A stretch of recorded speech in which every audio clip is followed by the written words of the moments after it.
राधे कृष्णा दोस्तों। भगवान की लाठी। किसी गांव में एक किसान रहा करता था।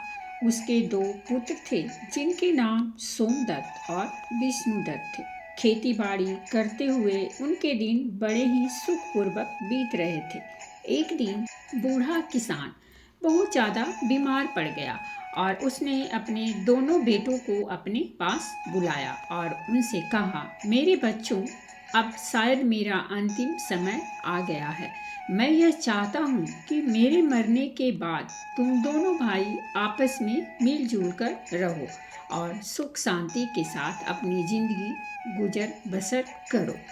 मैंने किसी बुरे वक्त के लिए कुछ असरफियाँ इकट्ठी की थी जिन्हें मैंने घर के पिछवाड़े में आम के वृक्ष के नीचे गाड़ रखा है। अब वो तुम्हारे काम आएंगी, लेकिन मेरे बच्चों, तुम मुझसे यह वादा करो कि तुम दोनों आवश्यकता पड़ने पर ही उसे बाहर निकालोगे। वह दोनों कहने लगे, हम वादा करते हैं बापू, जैसा आप कहोगे हम वैसा ही करेंगे। इतना कहते ही बूढ़े किसान ने अपने प्राण त्याग दिए। थोड़े समय बाद ही उस बूढ़े किसान का अंतिम संस्कार कर दिया गया। लेकिन बड़े भाई विष्णुदत्त को अपने पिताजी के मरने का जरा भी दुख नहीं था। उसकी आंखों के सामने तो सिर्फ असरफियाँ ही घूम रही थीं। उस रात को विष्णुदत्त को नींद नहीं आ रही थी। वह बार बार करवट बदल रहा था। आधी रात के बाद भोर होने से पहले ही वह उठकर बैठ गया और सोचने लगा कि सोमदत्त के उठने से पहले मुझे अपना काम पूरा कर लेना चाहिए, वरना फिर कभी ऐसा मौका नहीं मिलेगा। यह सोचकर उसने अपनी कुदाल उठाई और घर के पिछवाड़े उस पेड़ के नीचे जा पहुंचा जहां पर असरफियां गड़ी हुई थीं। कुछ क्षणों में उसने जमीन को खोदकर वहां से असरफियां बाहर निकाल ली। असरफियों को देखकर वह बहुत खुश हुआ। वह कहने लगा, वाह, इतनी सारी असरफियाँ! अब लगता है मुझे जिंदगी में किसी भी चीज़ की कोई भी कमी नहीं होगी। उसने तुरंत ही वह असरफियों का घड़ा उठाया और दूसरे पेड़ के नीचे गाड़ दिया और फिर आराम से घर में जाकर अपने स्थान पर दोबारा लेट गया। जब सुबह हुई तो छोटा भाई सोमदत्त अपने बड़े भाई विष्णुदत्त को जोर जोर से आवाज लगाकर उठा रहा था। बड़े भैया, जल्दी उठो, गजब हो गया। भैया, घर के पिछवाड़े में आम के पेड़ के नीचे की जमीन खुदी पड़ी है। भैया, वहाँ से सारी असरफियाँ भी गायब है। मुझे लगता है कोई चोर हमारी सारी असरफियाँ चोरी करके निकाल ले गया है। विष्णुदत्त बोला, क्या बकता है मूर्ख, चल मैं देखता हूँ। जब दोनों भाई उस जगह पर पहुंचे तो सच में ही वह जमीन खुदी पड़ी थी। छोटे भाई सोमदत्त ने कहा, अब क्या करें भैया? मेरे विचार से हमें पहले कोतवाली में जाकर सूचना देनी चाहिए। विष्णुदत्त बोला, ठहरो सोमदत्त, कोतवाली जाने की कोई जरूरत नहीं है। सोमदत्त बोला, लेकिन क्यों भैया? विष्णुदत्त ने कहा, मैं अच्छी तरह जानता हूँ कि चोर कौन है जिसने यह दबी हुई असरफियाँ निकाली हैं। सोमदत्त ने चौंक कर पूछा, भैया, क्या आप जानते हैं वह कौन है? विष्णुदत्त बोला, तुम जानना चाहते हो तो सुनो, वह चोर तुम ही हो। यह सुनकर सोमदत्त बोला, भैया, यह आप क्या कह रहे हो? नहीं भैया, मैं और चोर नहीं हूँ, मैंने कोई चोरी नहीं की। विष्णुदत्त कहने लगा, अब बको मत, तुम्हारे और मेरे अलावा इन सरफियों के बारे में और कोई नहीं जानता था।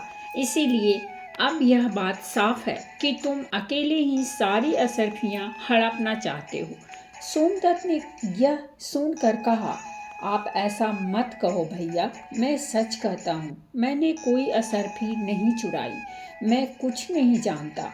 विष्णुदत्त बोला, या तो तुम मुझे वो असरफियाँ लौटा दो, नहीं तो तुम इस घर के दरवाजे अपने लिए हमेशा हमेशा के लिए बंद समझो। सोमदत्त उदास होकर बोला, ठीक है भैया, यदि आपको मेरी बात पर विश्वास नहीं है तो मैं यह घर ही क्या, यह गांव भी छोड़कर चला जाऊंगा। सोमदत्त दुखी मन से तुरंत ही वहाँ से चल पड़ा। वह सोचने लगा कि सच्चाई जाने बिना ही बड़े भैया ने मेरे साथ ऐसा सलूक क्यों किया। अब बदनाम होने से अच्छा है कि मैं यह गांव छोड़कर ही चला जाऊं। जबकि घर बैठा विष्णुदत्त बड़े आराम से यह सोच रहा था कि वाह, कितनी आसानी से यह कांटा अपने आप ही निकल गया। अब सारी असरफियां सिर्फ मेरी हैं। दूसरी तरफ सोमदत्त दुखी मन लेकर वहां से चलता ही जा रहा था। चलते चलते उसके मन में कई तरह के विचार उत्पन्न हो रहे थे। उसके मन में एक विचार यह भी आया कि कहीं भैया ने सारा धन हथियाने के लिए यह कोई चाल तो नहीं चली। वह अपने विचारों में मग्न होकर लगातार चलता ही जा रहा था कि तभी वह एक बड़ी सी चट्टान के ऊपर जा पहुंचा। अब रात हो चुकी थी और चारों ओर अंधेरा छाने लगा था। उलझन में पड़ा सोमदत्त यह सारी बातें सोच ही रहा था कि तभी उसके कानों में कुछ आवाज आई। यह 2000 तुम्हारे और यह 2000 मेरे। बस सोचने लगा कि यह आवाजें कैसी हैं। सच्चाई जानने के लिए सोमदत्त नीचे की ओर झुका। उसने देखा कि दो आदमी वहां पर थे और वो दोनों धन का बंटवारा कर रहे थे। सोमदत्त को यह समझने में देर ना लगी कि यह दोनों चोर हैं और यह दोनों चोरी का माल आपस में बांट रहे हैं। तभी अचानक से सोमदत्त का पैर फिसल गया और वह उन चोरों के बीच जाकर गिर गया। अंधेरा होने के कारण चोरों को कुछ भी दिखाई नहीं दिया और वो डर गए और डर के भागने लगे और कहने लगे, भागो भागो भाई, यहाँ से लगता है कि यह राजा का कोई गुप्तचर या फिर उनका कोई सिपाही है, भागो। तो दूसरा चोर कहने लगा, हाँ भाई, तुम ठीक कहते हो, चलो भागो यहाँ से। चोर अपना चोरी का माल छोड़कर डर के मारे वहां से भाग गए। जब सोमदत्त की नज़र उन असरफियों पर पड़ी तो वो मन ही मन बहुत खुश हुआ। लेकिन तभी उसके मन में एक दूसरा विचार आया। यह स्वर्ण मुद्राएं चोरी की हैं, इन्हें साथ में ले जाना ठीक नहीं होगा। इन्हें मैं यहीं पर गाड़ देता हूँ और ज़रूरत पड़ने पर इनको ले जाऊंगा। यही सोचकर सोमदत्त ने वह सारी मुद्राएं एक पेड़ के नीचे गाड़ दी और रात वहीं पर बिता के सुबह अपने रास्ते पर चलने लगा। दोपहर होते होते वह एक जंगल से गुजरा। तभी कुछ लुटेरों ने उसको घेर लिया और लुटेरों का सरदार उससे बोला, खबरदार, जो कुछ भी तुम्हारे पास है वह निकाल कर हमें दे दो, नहीं तो जान से मार दिए जाओगे। सोमदत्त बोला, भाइयों, मैं तो खुद ही एक मुसीबत का मारा हूँ, मेरे पास धन भला कहाँ से आएगा। लुटेरों का सरदार बोला, झूठ बोलता है यह, इसकी तलाशी लो। तलाशी लेने के बाद जब सोमदत्त के पास वास्तव में उन्हें कोई भी वस्तु नहीं प्राप्त हुई तो सरदार क्रोध से चिल्ला उठा और बोला, कोई बात नहीं, अगर इसके पास पैसे नहीं हैं तो भी यह हमारे काम आएगा। इसे अपने अड्डे पर ले चलो, देवी माँ को इसकी बलि चढ़ाई जाएगी। यह बात सुनते ही सोमदत्त के होश उड़ गए। डाकू सोमदत्त को उठाकर अपने अड्डे पर ले आए, परंतु उनके अड्डे तक पहुंचते पहुंचते सोमदत्त को एक उपाय सूझ ही गया। अड्डे पर पहुंचने के बाद उसने डाकुओं के सरदार से कहा, अगर तुम मुझे अपने दल में शामिल कर लेने का वचन दो तो मैं तुम्हें 4000 स्वर्ण मुद्राओं का पता बता सकता हूँ। यह सुनकर लुटेरों का सरदार बोला, क्या कहा, 4000 स्वर्ण मुद्राएं? यदि तुम सच कहते हो तो हमें यह शर्त मंजूर है। जल्दी से हमें उन स्वर्ण मुद्राओं का पता बताओ। सोमदत्त बोला, देखो भाई, अभी तो रात होने वाली है, इस समय वहां पर जाना ठीक नहीं है। कल सुबह होते ही मैं तुम लोगों को वहां पर लेकर चलूँगा। लुटेरों का सरदार बोला, ठीक है, लेकिन खबरदार, हमारे साथ कोई भी चालाकी करने की कोशिश मत करना, वरना अंजाम बहुत ही बुरा होगा। सोमदत्त बोला, निश्चिंत रहो सरदार, मैं तुमसे कोई भी धोखा नहीं करने वाला। अगली सुबह सोमदत्त उन चोरों को उसी जगह पर ले गया जहाँ पर उसने वह सोने की मुद्राएं दबाई हुई थी। सरदार के आदेश पर तुरंत ही उसके आदमियों ने उस जगह को खोदा और शीघ्र ही वह स्वर्ण मुद्राएं उनके सामने थीं। स्वर्ण मुद्राओं को देखकर वह सभी बहुत ही खुश हुए। वह स्वर्ण मुद्राओं को अपनी थैली में भरकर अपने अड्डे की ओर चल पड़े, परंतु सोमदत्त के दिमाग में अभी भी कोई दूसरी योजना चल रही थी।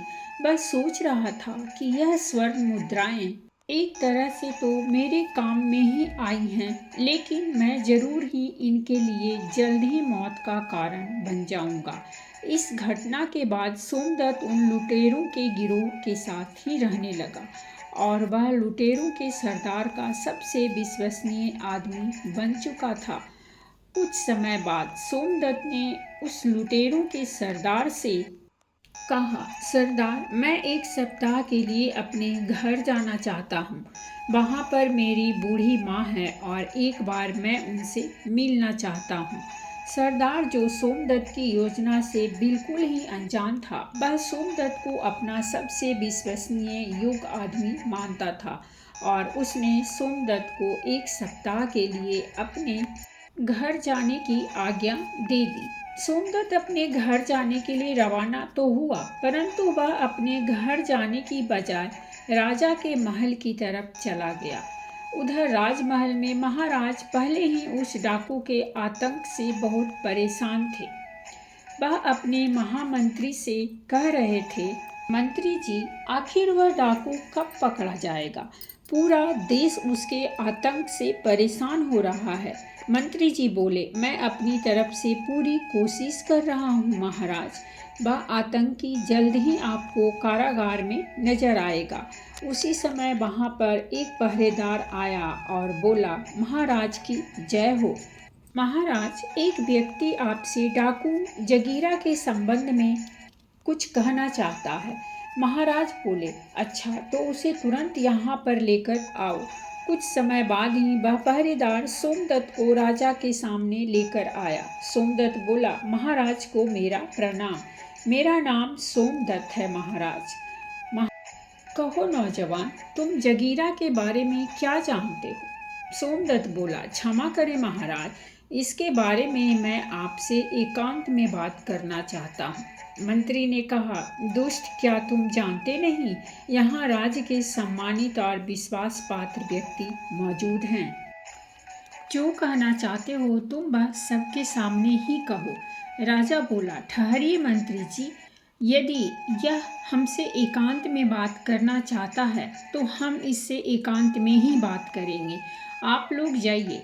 उसके बाद सोमदत्त ने राजा को अकेले में पूरा किस्सा कह सुनाया और आगे बोला, महाराज, इस तरह मैं अब उस डाकू का विश्वास पात्र आदमी बन चुका हूँ और अब मैंने उसे अपने जाल में फंसा लिया है। अब बस उसने और उसके साथियों को पकड़ने के लिए मुझे आपकी सहायता की आवश्यकता है। यह सुनकर राजा बोला, बहुत खूब नौजवान, तुम्हारी चतुराई और साहस से मैं बहुत ही प्रसन्न हूँ। उन भयानक डाकुओं को पकड़ने के लिए जो भी सहयोग चाहिए मैं करने को तैयार हूँ। कहो क्या करना होगा? सोमदत्त बोला, महाराज, परसों रात को आप कम से कम अपने 500 सिपाहियों को मेरे साथ भेजें। मैं उन सभी को उन डाकुओं के अड्डे पर ले जाऊंगा, जहां पर वो सैनिक उन डाकुओं पर आक्रमण कर देंगे और उन डाकुओं के गिरोह को घेर लेंगे और उन डाकुओं के गिरोह को गिरफ्तार कर लिया जाएगा। राजा बोला, बिल्कुल ठीक बेटा, तुम्हारी सलाह बिल्कुल उचित है। तो यह तय रहा कि हम परसों रात को हमारे सैनिकों को तुम्हारे साथ भेजेंगे। तब तक तुम यही राजमहल में रहो और हमारे शाही मेहमान बनकर रहो। उसके 2 दिन बाद सोमदत्त अपनी योजना के अनुसार सैनिकों को लेकर डाकुओं के अड्डे पर पहुंच गया। सैनिकों की टुकड़ी ने उन डाकुओं पर आक्रमण कर दिया। कुछ ही समय में सब सैनिकों ने उन डाकुओं को गिरफ्तार कर लिया और उनमें से कुछ डाकू मारे भी गए और जो बचे हुए थे उनको महाराज के सामने पेश किया गया। वहां पर सोमदत्त को देखकर डाकुओं का सरदार मन ही मन सोचने लगा, उफ, कितना बड़ा धोखा हो गया। इस शैतान के बच्चे सोमदत्त ने हमें कहीं का नहीं छोड़ा। अगले दिन दरबार में सभी दरबारियों और मंत्रियों से विचार विमर्श करने के बाद राजा जय सिंह उन सभी डाकुओं को एक ही सजा सुनाई। इन सभी खूनी दरिंदों को हम सजाए मौत देते हैं। सैनिकों, अब तुम इन्हें ले जाओ और अगली अमावस के दिन इन्हें फांसी पर लटका देना। उसके बाद राजा जय सिंह ने कहा, सोमदत्त, तुम्हारी बहादुरी से हम बहुत ही प्रसन्न हैं। आज से हम तुम्हें अपना सेनापति नियुक्त करते हैं। सोमदत्त ने यह सुनकर कहा, आपका धन्यवाद महाराज, जो आपने मुझे देश की सेवा करने के लायक समझा। उधर दूसरी तरफ सोमदत्त का बड़ा भाई विष्णुदत्त अपने पिता की मेहनत की कमाई को बुरे कामों में बर्बाद कर रहा था। उसे जुआ खेलने की बुरी लत लग चुकी थी। वह शराब और जुए में अपना सारा पैसा बर्बाद कर चुका था। उसकी हालत इतनी बुरी हो चुकी थी कि अब उसके पास खाने के लिए अन्न तक भी नहीं था।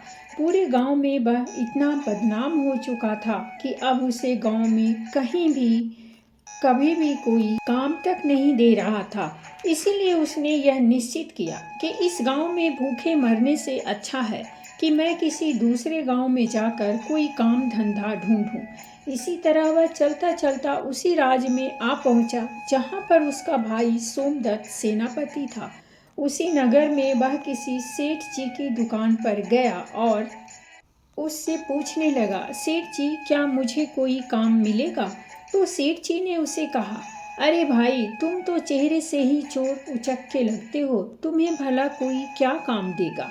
इसीलिए मुझे माफ करो भाई और यहाँ से जाओ। विष्णुदत्त सोचने लगा, ईमानदारी से शायद मुझे यहाँ पर कोई काम नहीं देगा। अब तो पेट भरने के लिए मुझे चोर उचक्का ही बनना पड़ेगा। तभी उसकी नज़र सेठ जी के पास रखी हुई एक थैली पर पड़ी। उसे लगा कि यह स्वर्ण मुद्राओं की थैली है। उसने वहाँ से वह थैली उठा ली और तुरंत ही वहाँ से भाग गया और सेठ को उसे पकड़ने का मौका ही नहीं मिला। वो तो बस चोर चोर चोर चिल्लाता ही रह गया। बाजार के कुछ लोग उसके पीछे पीछे भागे, लेकिन वह विष्णुदत्त को नहीं ढूंढ पाए और मायूस होकर वो लोग वापस लौट गए। इधर सेनापति बन चुका सोमदत्त अपना काम बड़ी ही ईमानदारी से कर रहा था। एक दिन महाराज ने सोमदत्त को बुलाया और कहा, सोमदत्त, तुम एक बहुत ही बहादुर, बुद्धिमान और नेक आदमी हो। मैं चाहता हूँ कि मेरी बेटी निशा के साथ तुम्हारा विवाह कर दिया जाए। कहो, इस पर तुम क्या जवाब देते हो? सोमदत्त ने कहा, महाराज, यदि आपकी यही इच्छा है तो मैं इनकार नहीं कर सकता। मुझे यह विवाह स्वीकार है। कुछ ही दिनों में एक शुभ मुहूर्त देखकर दोनों का विवाह संपन्न करा दिया गया। विवाह को अभी कुछ ही दिन बीते थे और महाराज ने सोमदत्त को कहा, बेटा सोमदत्त, अब हम बूढ़े हो चुके हैं और इसीलिए हम चाहते हैं कि अब राज की बागडोर तुम संभाल लो। अगले ही दिन सोमदत्त का राज तिलक कर दिया गया। महाराज जय सिंह अब तीर्थ यात्रा को निकल चुके थे। कुछ महीनों के बाद जो सबसे बड़ी समस्या सोमनाथ के सामने आई वह थी विष्णु चोर की, जो उसी का सगा भाई विष्णु दत्त था और अब तक वह नामी और खतरनाक चोर बन चुका था। सैनिकों ने काफी प्रयास किया लेकिन वह उसे पकड़ न सके।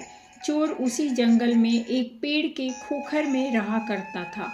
एक रात वो बैठा सोच रहा था, कोई ऐसी तरकीब लगाई जाए कि मुझे बार बार चोरी करने की आवश्यकता ही न पड़े। अगर मैं एक बार राज खजाने पर हाथ साफ कर लूं तो मुझे दोबारा कभी भी भूखे मरने की नौबत नहीं आएगी और न ही कभी मुझे चोरी करने की जरूरत पड़ेगी और फिर मैं किसी दूसरे देश में जाकर अपने आगे की जिंदगी बड़े आराम से गुजार सकता हूँ। अगली रात राज खजाने की चोरी करने के उद्देश्य से विष्णुदत्त राजमहल के पीछे जा पहुँचा। हाथों में रस्सी लिए हुए वह दीवार पर चढ़ने की सोच रहा था और दूसरी तरफ संजोग से उस चोर के बारे में सोच सोच कर राजा को नींद नहीं आ रही थी। उस समय वह महल की छत के ऊपर घूम रहे थे। जैसे ही विष्णुदत्त रस्सी के सहारे छत के ऊपर चढ़ा, वहां पर मौजूद राजा सोमदत्त ने उसे देख लिया। राजा सोमदत्त ने अपनी तलवार निकाली और साथ ही अपने सिपाहियों को आवाज लगाई। कुछ ही पलों में सैनिक वहां पर पहुंच गए। राजा ने सैनिकों से कहा, सैनिकों गिरफ्तार कर लो इसे। विष्णुदत्त ने वहां से भागने की पूरी कोशिश की, लेकिन वह भागने में सफल नहीं हो पाया और सैनिकों ने उसे पकड़ ही लिया। सोमदत्त उसे देखकर बोला, तुम तो विष्णुदत्त हो, मेरे भाई, लेकिन एक नामी चोर। मैं यह सपने में भी नहीं सोच सकता था कि मेरा भाई इतना बड़ा चोर निकलेगा। उसने आदेश दिया, सैनिकों ले जाओ इसे और कारागार में डाल दो। सुबह ही दरबार में हम इसकी सुनवाई करेंगे। विष्णुदत्त को अब कारागार में डाल दिया गया। अब वो मन ही मन अपने किए पर पछता रहा था और सोच रहा था कि मेरी बुरी नीयत ने मुझे आज, जबकि सोमदत्त जिसे मैंने बेईमान बनाकर धक्के मारकर अपने घर से निकाल दिया, अपनी ईमानदारी और नेकी की वजह से एक राजा बन गया और मैं जिसके पास सब कुछ था, एक चोर बनकर आज उसी के बंदी गृह में पड़ा हुआ हूँ। इधर सोमदत्त की आंखों में भी नींद का नामो निशान नहीं था। वह सोच रहा था कि कल का दिन मेरी जिंदगी का बहुत ही कठिन दिन होगा। मुझे एक बहुत ही भयानक अग्नि परीक्षा से गुजरना होगा। क्या इस परीक्षा में मैं कामयाब हो पाऊंगा? मुझे कुछ भी समझ नहीं आ रहा था। काश महाराज ने मुझे यह राजपाट ना सौंपा होता। अगले दिन दरबार में चोर विष्णुदत्त को पेश किया गया। महाराज ने उससे कहा, विष्णुदत्त, तुम्हारे ऊपर लगाए गए सारे चोरी के इल्जाम प्रमाणित हो चुके हैं। क्या अब तुम्हें अपनी सफाई में कुछ कहना है? विष्णुदत्त बोला, बस इतना ही कहना चाहता हूँ महाराज कि मुझ जैसे शैतान को आप इतनी कठोर से कठोर सजा दें कि भविष्य में चाहकर भी कोई चोरी ना कर सके। सोमदत्त ने कहा, ठीक है, हम तुम्हें ऐसी ही सजा देंगे। विष्णुदत्त, सैनिकों ले जाओ इस चोर को और इसका एक हाथ और एक पैर काट दिया जाए और उसके बाद इसे देश की सीमा से बाहर निकाल दिया जाए। सोमदत्त का यह इंसाफ देखकर उसकी प्रजा और उसके मंत्री सब उसकी जय जयकार करने लगे। राजा की आज्ञा का पालन किया गया और चोर विष्णुदत्त का एक हाथ और एक पैर काटकर उसे राज्य की सीमा से बाहर निकाल दिया गया। जब वह देश छोड़कर जा रहा था तो तभी उसके सामने राजा सोमदत्त आए। सोमदत्त को देख विष्णुदत्त बोला, महाराज, आप, काश आपने मेरा हाथ और एक पैर काटने की बजाय मुझे मौत की सजा दे दी होती। ऐसा करके तो आपने मुझे तड़प तड़प कर मरने के लिए इस दुनिया में छोड़ दिया। सोमदत्त ने कहा, उस समय तो मैं एक राजा था, परंतु अब आपके सामने राजा सोमदत्त नहीं बल्कि आपका छोटा भाई सोमदत्त खड़ा है। एक राजा होकर मैंने एक चोर को सजा देकर अपने धर्म का पालन किया है और अब एक भाई अपने भाई के पास अपने धर्म और कर्तव्य का पालन करने के लिए आया है। विष्णुदत्त ने कहा, मैं कुछ समझा नहीं। सोमदत्त बोला, भैया, मैं जानता हूँ कि एक हाथ और एक पैर कटने की वजह से आप कभी भी कोई काम नहीं कर पाएंगे और इसके लिए आज मैं आपको कुछ धन देकर जाऊंगा। इस थैले में कुछ स्वर्ण मुद्राएं हैं जो कि मेरी मेहनत की कमाई हुई है। मुझे विश्वास है कि इतने धन के साथ आप किसी दूसरे देश में अपना जीवन आराम से व्यतीत कर सकते हैं, लेकिन भैया आप इनकार मत करिए, नहीं तो कभी भी मैं अपने आप को माफ नहीं कर पाऊंगा। यह सुनकर विष्णुदत्त बोला, तुम कितने महान हो सोम, ईश्वर हमेशा तुम्हें इसी तरह से खुश रखे। फिर दोनों ने आपस में गले लगाकर एक दूसरे से बड़े ही भारी मन से विदा ली। बड़ा भाई छोटे भाई से कहने लगा, मेरी ईश्वर से यही विनती है कि मुझे हर जन्म में तुम्हारे जैसा ही भाई मिले। और दोनों भाई अपनी अपनी राह पर वापस चले गए। और उसके बाद उस देश में विष्णुदत्त को दोबारा किसी ने भी नहीं देखा और राजा सोमदत्त भी अपनी प्रजा का पालन करते हुए एक सुखमय जीवन बिताने लगा। तो दोस्तों, ये थी हमारी आज की कहानी। और अगर कहानी अच्छी लगी हो तो प्लीज़ हमारे चैनल को सब्सक्राइब कीजिए, वीडियो को लाइक और शेयर ज़रूर कीजिए।